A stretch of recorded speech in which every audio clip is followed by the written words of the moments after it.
안녕하십니까. 나는 아이폰이다의 철인입니다. 자, 이번 시간에는 차단이라고 하는 부분을 배울 건데요.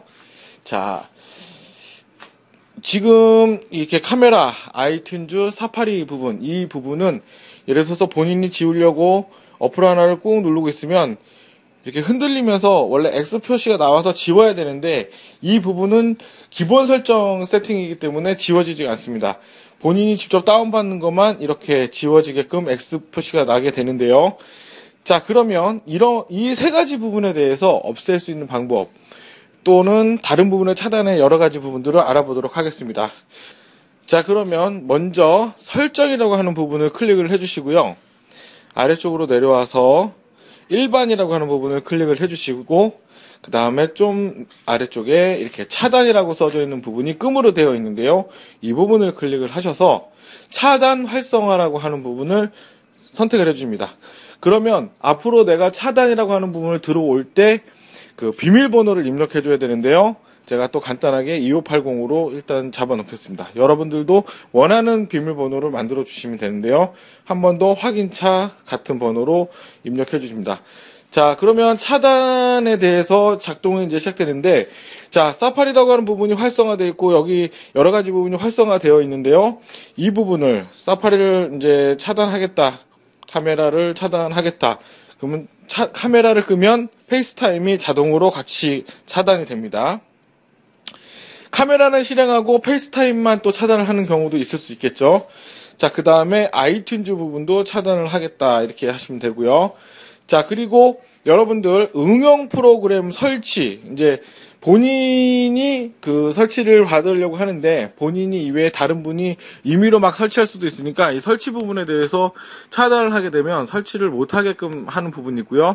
삭제하는 부분, 삭제, 응용 프로그램을 임의적으로 다른 사람이 누군가 삭제할 수도 있으니까 삭제를 못하게 하는데 이 부분 한번 그 비활성화를 시켜보겠습니다. 그리고 이 아래쪽 국가별 등급 제한 쪽 부분, 허용된 콘텐츠에서 차단하는 방법과 개인정보 보호의 여러 가지 부분들을 차단할 수도 있는데요. 자, 이 부분에 대해서는 아래쪽 부분에 대해서 여러분들 응용을 하시면 될 것 같고, 지금 이 상단에 있는 허용 부분만 가지고 한번 보여드리도록 하겠습니다.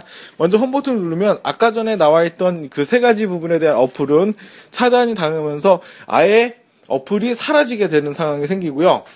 여러 가지 어플들이 이렇게 있는 상태에서 똑같이 어플을 꾹 누르고 있으면 이게 떨리면서 원래는 X자 표시가 되어 있어야 되는데 어플 삭제에 대한 기능을 차단을 했기 때문에 이제 함부로 어플 삭제를 지금과 같이 할 수 없게끔 이동만 가능하게끔 잡혀져 있는 상황이 되어집니다.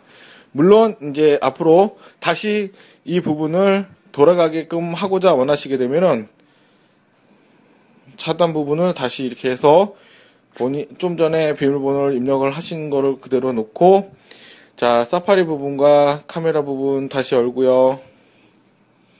그 아이튠즈도 열고요. 응용 프로그램 삭제를 다시 해놓고요. 다시 홈 버튼으로 눌러서 다시 이렇게 덤으로 들어가면은 다시 그 어플이 다시 돌아온 게 보이실 거고요. 이 부분도 제가 다운받은 어플들은 꾹 누르게 되면 다시 이렇게 X 표시로 지울 수 있는, 직접 다운받으신 거는 이렇게 삭제가 가능한 부분으로 확인이 되게 되십니다. 자, 이번 시간에는 여러분들한테 그 유용하게 써먹을 수 있는 차단 기능에 대해서 알아봤습니다. 지금까지 나는 아이폰이다의 철인이었습니다. 감사합니다.